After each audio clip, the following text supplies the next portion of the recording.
있습니다. 감사합니다. 오늘은 사상 최초로 고3 수험생부 부모님과 함께 드리는 온생애, 온라인으로 드리지만 부모님과 함께 드리는 예배 시간입니다. 예배 자리에 함께하고 계시는 부모님, 말씀드린 것처럼 함께 인사 나눠주시고 또 부서를 위해서 기도하신 마음으로 함께 말씀의 은혜를 나누면 좋겠습니다. 여러분, 예배 시간은 먼저 하나님께 영광 올려드리는 시간이요, 그리고 하나님과의 관계가 회복되며 주님을 향한 사랑이 더 뜨거워지는 시간인 줄로 믿습니다. 그런 차원에서 예배를 통해 하나님께 영광, 또한 하나님과의 관계 회복, 주님과의 사랑이 더 뜨거워지는 것처럼 오늘 이 예배를 통해서 부모님과 자녀의 관계가 회복이 되고 가정의 모든 어려움이 해결되는, 또한 주님을 더 뜨겁게 사랑하는 그런 시간이 되기를 간절히 바랍니다. 아멘. 지난주 계속되는 폭염 가운데 참 힘드셨지요. 어제도 밤잠을 설치시는 분들이 많이 계셨을 거라고 생각합니다. 그래도 어제 저녁 비록 축구는 졌지만 배구는 이겼다고, 오늘 새벽에 잠깐 하이라이트 잠깐 보는데 역시 우리 영경이가 잘했다, 수고했다, 연락할게, 아는 사이는 아니고요, 그렇다고요. 통쾌한 승리의 기쁨을 안겨주었습니다. 여러 가지 힘들고 어려운 상황들이 있지만 우리가 이 어려움 때문에 지지 말고, 제가 어제 오늘 새벽에 그 하이라이트 장면을 보면서 그런 생각이 들었어요. 와, 그 띄워주는 공을 뒤에서 강하게 내리치는 그 스파이크 할 때 그때 무슨 생각이 들었냐면, 비록 온라인이지만 우리 모든 가정들이 말씀으로 세상을 향해 스파이크, 한번 따라해 보실까요? 스파이크, 말씀으로 스파이크, 이런 영적 기백이 좀 있어야 되지 않을까. 덥다고 또 이러고, 폭염이라고 또 이러고, 열대야라고 이러면 우리 언제 웃니? 그렇죠? 언제 행복을 회복을 해요? 기쁨을 회복을 해요. 그렇죠? 기쁨은 기뻐서 기쁜 게 아니라 우리가 웃으면, 우리가 감사하면 더 큰 기쁨을, 행복을 주시는 줄로 믿으시기 바랍니다. 아멘. 그래요. 오늘 핵심은 그겁니다. 말씀으로 스파이크, 이겁니다. 어렵지만 덥지만 그렇게 뚫고 나가는 은혜가 있기를 간절히 소원합니다. 우리 부모님들, 그리고 우리 친구들, 여러분은 사복음서 마태, 마가, 누가, 요한복음, 이 말씀 중에 어떤 말씀을 특별히 더 좋아하시나요? 또 그리고 많이 읽으셨나요? 아마 대부분은 요한복음을 손에 꼽을 거예요. 그렇죠? 요한복음, 그렇죠. 많이 추천도 해주시고, 또한 요한복음 말씀은 너무 재밌어요. 그렇죠? 익숙하기도 하고 은혜가 되고, 그리고 왠지 요한복음 하면 마음에 편안한 느낌이 드는 것이 사실입니다. 그런가 하면 오늘부터 9월 마지막 주까지 살펴볼 마가복음, 이 마가복음은 다른 복음서에 비해서 많이 안 찾아보게 되는 본문 중에 하나이기도 합니다. 아니 목사님, 그러면요, 익숙하고 보기 쉬운 복음서를 하면 되지 왜 굳이 이런 질문을 할지 모르겠습니다. 그런데 여러분, 그거 아세요? 이 마가복음에는 우리가 그동안 깨닫지 못했던 놀라운 비밀이 감추어져 있다는 사실을 발견할 수 있기를 원합니다. 우선 마가복음은 사복음서 중에 가장 먼저 기록된 복음서예요. 어떤 복음서가 가장 먼저 기록됐다고요? 마가복음이 제일 먼저 처음으로 기록된 복음서예요. 벌써 이것부터 의미가 크다고 할 수 있습니다. 그리고 분량이 좀 적어요. 그렇죠? 다른 복음서에 비해서 분량이 좀 적은 만큼 복음의 핵심을 압축해서 명확하게 기록하고 있다는 것도 한 가지 특징이 됩니다. 말 그대로 여러분, 복음서에는 복음이 기록되어 있는데, 본문으로 들어가기에 앞서서 여러분, 복음이란 무엇일까? 여러분, 복음이 무엇일까? 영어로 하면 good news예요. good news.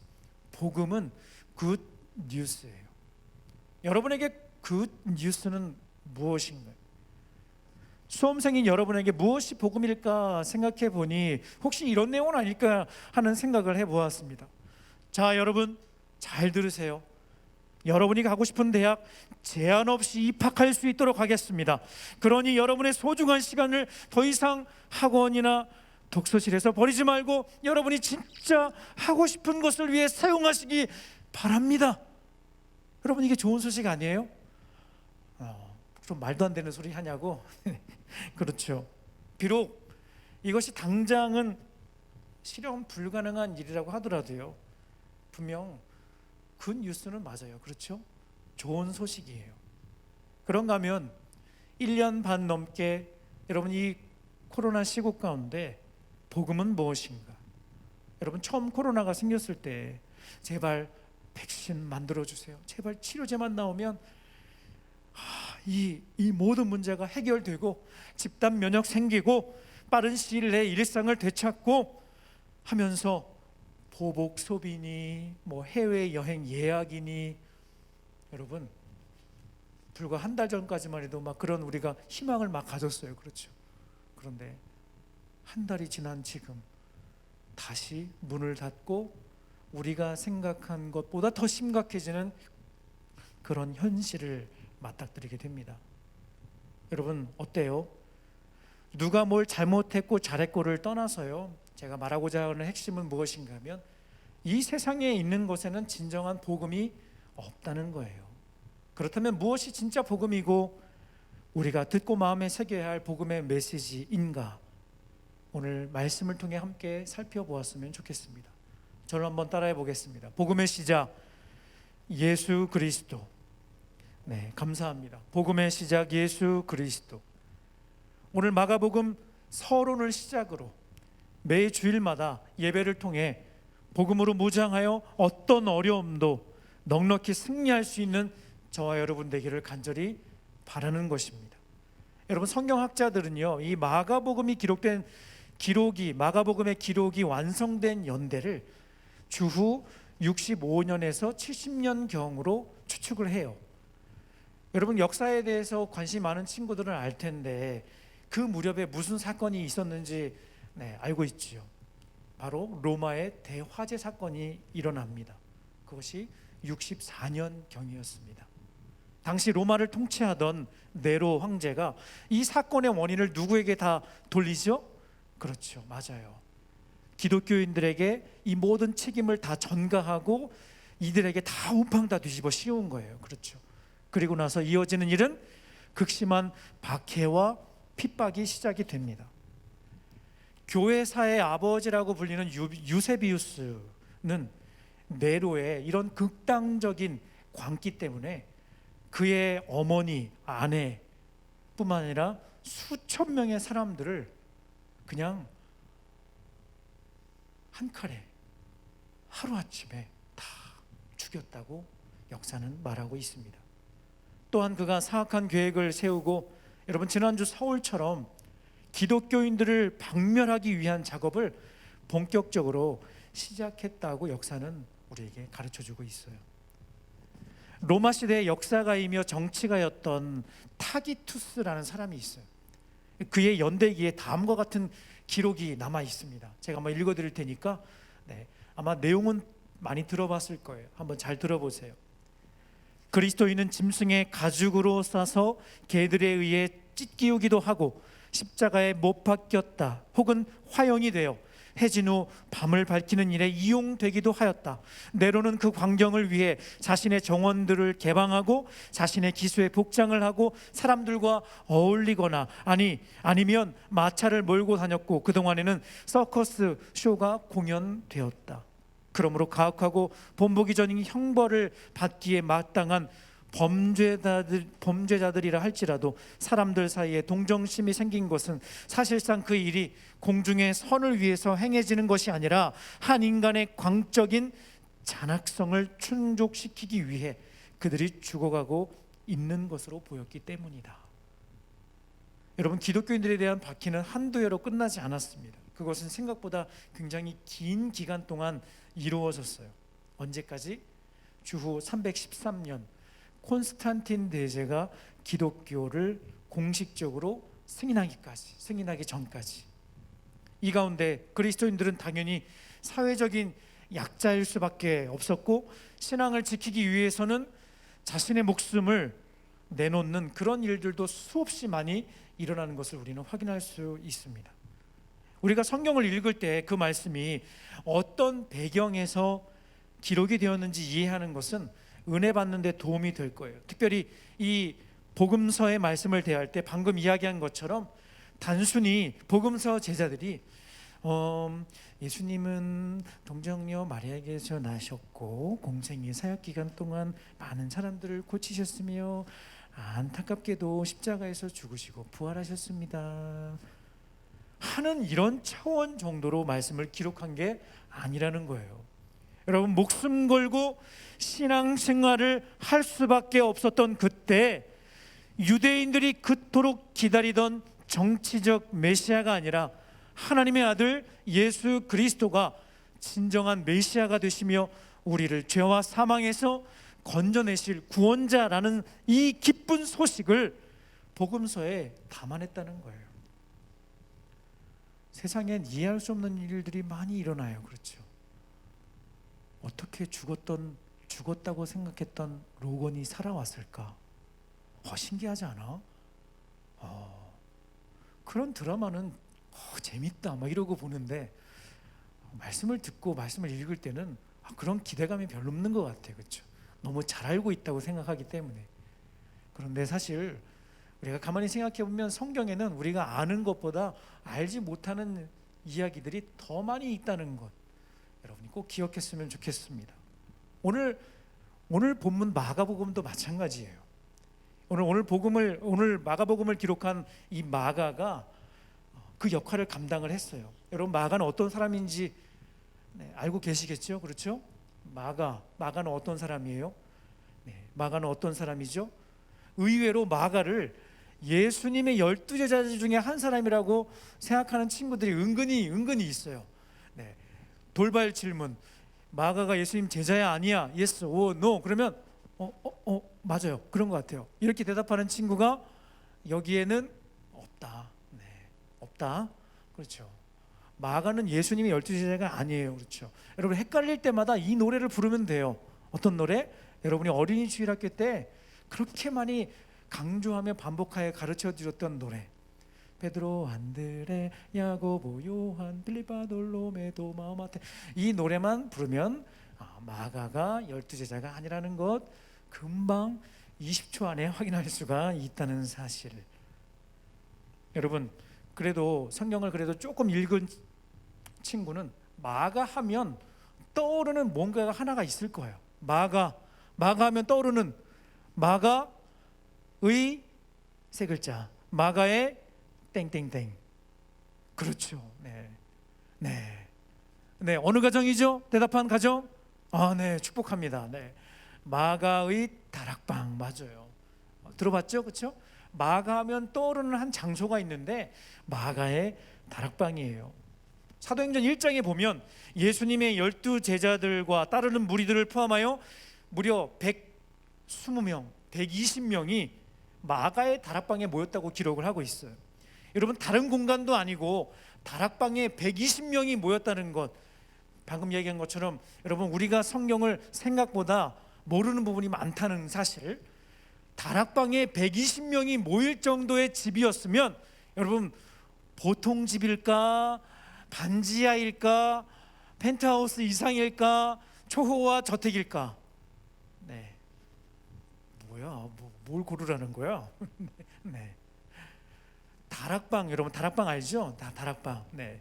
다락방은 보통 좁은 공간이에요. 그렇죠? 허리를 숙이기도 좀 힘든 그런 좁은 공간인데, 그 공간에 120명이나 앉아 모여일 수 있었다는 것은 마가의 집이 대단히 컸다.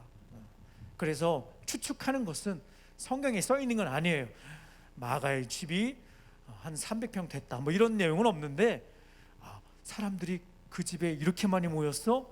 추측을 해보고 성경의 여러 자료들을 살펴보니 마가가 재력가의 집안의 자제였을 것이라는 그런 학자들의 이야기가 있습니다. 아무튼 뭐 그건 그렇게 중요한 건 아니고, 그리고 성경에는 그의 이름이 요한이라고도 기록을 하고 있습니다. 성경에 보면 여러분 마가라고도 하는 요한 이런 표현을 여러분 사도행전에서 좀 봤을 거예요. 마가라 하는 요한. 마가라고 하는 이름은 헬라식 이름이고요, 그리고 요한은 히브리식 이름입니다. 마가가 비록 12제자에 속하지는 않았지만 여러분 12제자 중에 특별히 한 사람과 굉장히 친밀한 관계에 있었습니다. 요거 모르지, 그렇죠? 요것도 잘 몰라. 은근히 모르는 게 많다니까, 그렇죠? 네. 자, 여기 앉아 계신 분들께 한번 대답해 보실래요? 네. 마가와 굉장히 깊은 친분이 있었던 12제자 중에 한 사람. 누구? 네. 바로 베드로입니다. 베드로전서 5장 13절 자막으로 한번 준비했습니다. 자막으로 준비했는데 같이 한번 읽어보겠습니다. 베드로전서 5장 13절 시작. 택하심을 함께 받은 바벨론에 있는 교회가 너희에게 문안하고 내 아들 마가도 그리하느니라. 앞에서 잠시 언급한 역사가 유세비수에 따르면 마가는요, 이 마가라고 하는 사람은 언어에 굉장히 능통했다고 해요. 그래서 베드로가 여러 곳을 다니면서 전도를 할 때, 복음을 전할 때 항상 데리고 다니면서 통역을 해주는 역할을 했다고 합니다. 여러분, 통역은 단순히 누군가가 한 말을 그냥 앵무새처럼 똑같이 그것을 통역해서 번역해서 얘기해주는 사람이 아니라 그 말하는 화자의 심정을 그대로 담아서 전달하는, 말 그대로 아바타 역할을 하는 사람이 통역관이죠. 지난주 유키즈 언더블럭의 주제가 메신저였습니다. 그리고 그 중에 출연한 게스트가 있었는데 바로 봉준호 감독의, 여러분 봉준호 감독 아시죠? 네. 모르니? 성경밖에 모르니? 네. 봉준호 감독이 시상대 설 때마다 항상 검은 옷을 입고 그림자처럼 옆에 붙어 다니는 한 사람이 있어요. 봉준호 감독이 생각보다 영어는 잘 못하시나 봐요. 그래서 그가 뭔가 시상 소감을 하고 뭔가 인터뷰를 할 때 항상 옆에 통역하시는 분을 같이 이렇게 다녀요. 그분이 거기에 나왔더라고요. 샤론 최라고 하는 한 여성인데, 그분은 원래 통역을 전공하지 않았대요. 그런데 여러분 저도 생각하고 보니까 그분이구나라는 걸 알게 됐는데 진짜 영어를 잘해. 그리고 그냥 단순히 한 말을 똑같이 영어로 바꿔주는 것뿐만 아니라 단어 선택도 그렇고 표현도 그렇고, 여러분 한국말 가운데 영어로 표현하는 게 굉장히 어려운 그런 말들도 은근히 많이 있잖아, 그렇지? 네 얼굴이 프로딩딩하다, 뭐 이런 표현은, 그렇지? 네 얼굴이 왜 그렇게 떴니? 뭐 이런 거 있잖아, 그렇지? 그런 거는 영어로 표현하는 게 굉장히 어려워, 그렇지? 맞아요, 그렇죠? 그런데 그런 표현뿐만 아니라 굉장히 이렇게 한국식 그런 표현을 우리 외국 사람들도 잘 알아들을 수 있게 그렇게 이렇게 해두더라고요. 한 기자가 이분에게 인터뷰를 하는데 통역하는 게 어렵지 않아요? 네, 어렵습니다. 왜냐하면 저는 더군다나 통역을 전공하지는 않았기 때문에 그렇습니다. 그런데 어떻게 그렇게 잘하세요? 그랬더니 이분이 한 말이 뭐냐면 이제요 대충 무슨 말 할지 감이 와요, 이러더라고요. 네. 어떤 질문을 해도 이 봉 감독께서 무슨 질문이든지 어떤 대답을 할지 대략 감이 온다는 거예요. 무슨 말인가 하면 통역을 한다는 건 누군가를 진짜 대신해서 그 마음을 전달해주는 그런 역할을 한다는 것이죠. 여러분, 베드로가 어떤 사람이죠? 베드로는 예수님의 수제자입니다. 그리고 불같은 열정을 가진 사나이 중에 사나이였어요. 물론 닭 울기 전에 예수님을 3번 부인하는 흑역사가 그의 인생에도 있었습니다. 그는 이전보다 더 강력하게 복음을 전하며 사명을 감당하는 모습을 우리가 볼 수 있습니다. 그런 베드로 옆에서 마치 바울이 그의 영적인 아들을 디모데를 삼는 것처럼 베드로가 영적 아들로 삼은 인물이 바로 마가라는 사람이라는 거예요. 베드로 옆에서 듣고 보고 배웠으니까 마가 역시 베드로만큼은 아니어도 버금가는 사명자 역할을 감당했을 것이라 충분히 우리가 추측해 볼 수 있다는 것입니다. 앞에서도 언급한 것처럼 여러분, 당시의 상황은 나는 그리스도인입니다, 내 삶의 주인은 예수님입니다 라고 고백하면 원형 경기장에서 사자의 밥이 되기도 하고 톱에 켜서 죽임을 당하고 심지어는 살아있는 채로 화형을 당하는 끔찍한 일들이 수없이 많이 일어났던 그때 그 시간들이었다는 겁니다. 그런 환난과 핍박 가운데 마가는 이 복음서를 기록을 하면서 이 말씀을, 이 편지를 받는 수많은 그리스도인들에게 핍박받는, 당장 끌려가 형장의 이슬로 사라질 수도 있는 그 그리스도인들을 향해 여러분, 이것이 기쁜 소식입니다, 여러분 이것이 복음입니다 라고 그가 기록을 하고 있다는 겁니다. 마가복음 1장 1절 우리 메시지 성경 버전으로 한번 읽어보도록 하겠습니다. 마가복음 1장 1절 우리 자막으로 준비했는데 같이 읽겠습니다. 시작. 예수 그리스도의 복된 소식 곧 메시지는 정확히 예언자 이사야의 책에 나온 대로 여기서부터 시작된다. 여러분, 여기에 복된 소식이라고 하는 이 단어의 헬라어 표현은 유방겔리온이에요. 에반겔리온이라고 하죠, 그렇죠? 에반겔리온. 이 단어는 다른 의미로 기쁜 소식을 의미합니다. 여러분, 여러분에게 기쁜 소식은 무슨 소식이에요? 어떤 소식이 여러분에게 기쁜 소식인가요? 자, 오늘 온생의 이벤트 축하합니다. 오늘 온생에 참여한 우리 모든 학생들에게 신형 아이폰 13 나왔니 안 나왔니? 아직 안 나왔네요. 나오면 드리겠습니다. 만약에 했다면 막 지금 접속자 수 조회수 올라가죠. 그랬을지 모르겠어요. 여러분도 경험해봤지만 여러분, 신형 스마트폰 손에 들고 그 기쁨 며칠 가요? 한 이틀 밤까지는 가죠, 그렇죠? 어떻게 그걸 확인하죠? 내 이마에 찍힌 스마트폰 모서리의 그 상처, 스마트폰 모서리가 내 이마를 찍은 그 상처, 그걸 보면서 이틀 동안은 이렇게 좋은 눌러보고 바꿔보고 막 이러고 좋아하잖아, 그렇죠? 어른들은 그렇죠? 어른들은 어떨 때 기쁘신가요? 승차감보다는 하차감이 더 좋다는 B사나 T사의 신형 세단을 탄 기분 어떠신가요? 좀 공감이 되세요?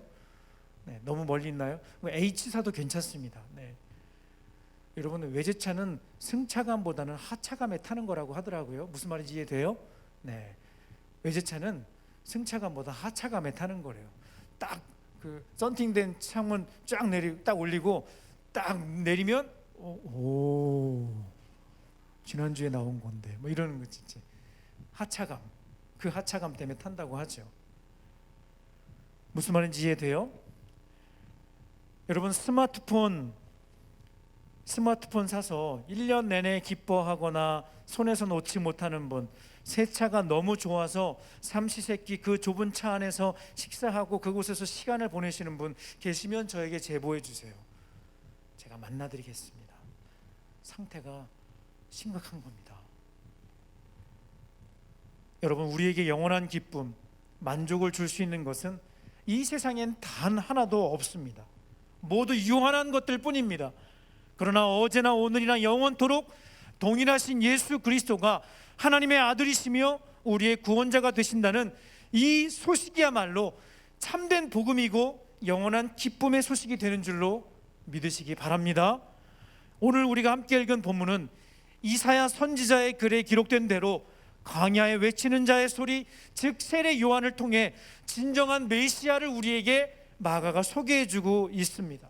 어떻게 소개하고 있는가? 오늘 본문을 다시 한번 메시지 성경 버전으로 읽어보도록 하겠습니다. 1장 7절에서 8절 말씀을 우리 메시지 성경 버전으로 자막으로 준비했습니다. 함께 읽겠습니다.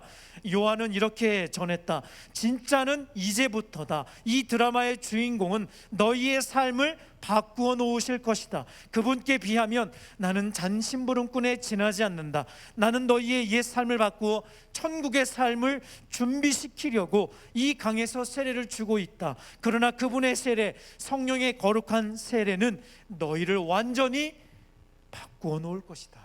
아멘. 여러분, 마가는 너무나 분명하고 생생하게 우리에게 찾아오신 예수 그리스도만이 우리의 삶을 완전하고 온전하게 변화시켜 주실 수 있는 분임을 선포하고 있는 것입니다.